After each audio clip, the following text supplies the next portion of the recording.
Hi guys, good day everyone. This is Jay from Pageantry and I'm here now with the most beautiful candidate of this year's Wow. Miss Universe Philippines 2025 representing Quezon Province. Hi, Hi Kuya Jay. Atisa, Good hello. morning. Good It's morning, nice. everyone. Yes, it's nice to see you again, Thank dear. you. So how was your experience so far sa Miss Universe Philippines?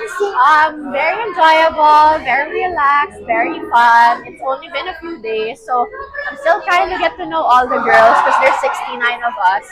Feeling ko naman bago mag-pageant night, naalala ko na lahat names and fun.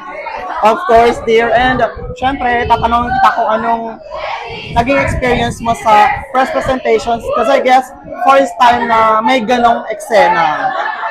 Because before we had our ramp Yeah. during press presentation. This time, para Miss Universe, lima sabay-sabay introduction. I liked it. It was much more, in my eyes, much more efficient, and then you can see everyone together and mabilis, of course. And yeah, I like it. I had fun. I had fun during that. Well, we all know that you surprised us and given a short time of this, how was your preparation so far? I'm still trying to catch up because it was a sudden decision. Because the Miss Universe Philippines Quezon Province position was vacated, and I took it as a sign to pursue my dreams again.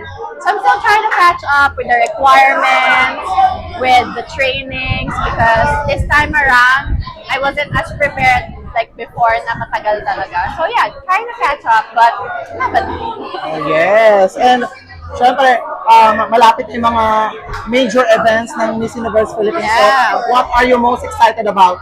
I'm excited for Aqua Boracay. That's one of my favorites from last year, and Hello Glow Fashion Show. Ayun. Aside from that, what else is your favorite? Hirap naman ito enumeration. Those two are my favorite talaga. Hello Glow Fashion Show and Aqua Boracay Fashion Show. Ayun. At saka sponsor visits, mga ganun. Madami din kaming gano'n. Pero hindi naman pwede lahat favorite ko. Of course. Anyway, sige, message mo sa mga fans and supporters mo. Of course, thank you so much to everyone who's still with me in this journey. Maraming salamat na sinamahan niyo ako all throughout. I wouldn't be here without you. And to everyone who's supporting me and extending their love, I really appreciate it. Yeah, that's it. Gusto ko lang malaman kung ano ang magiging atake ngayon ni Atlisa Manalo. Ay, may atake ba?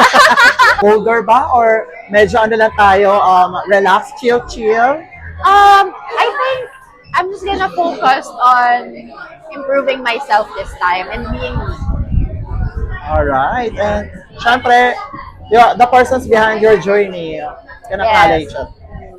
Yeah, of course, my team, as usual, they don't like being hindi nila gusto na sinasabi ko kung sino sila in public. But my team, who's always been there for me ever since, I really appreciate it. These are the people who are also, they're also my friends. They are not just here for me during pageant season, but with me through ups and downs of life. So to all of you, my team, I love you all so much. Thank you for supporting me, believing in me, and always being with me. And obviously, we're here now at Wendy's Philippines. Yes! And contract signing with Miss Universe I Philippines. know, Wendy. So, what are you most excited about this partnership? Yung take out ko. May take out kami. I'm excited for that. And I saw that they have a much more bigger menu now that caters to healthier alternatives also. Because when people think fast food, we usually think it's not healthy. But now they have healthier options in their menu. And I really appreciate that. Especially now they're supporting us, Miss Universe Philippines. Important that we're fed and fueled, but also in a healthy way. Ayun. Thank you so much, dear. Thank you, Kuya Best of luck sa Jay. journey mo sa Thank Miss you so Universe much. Philippines.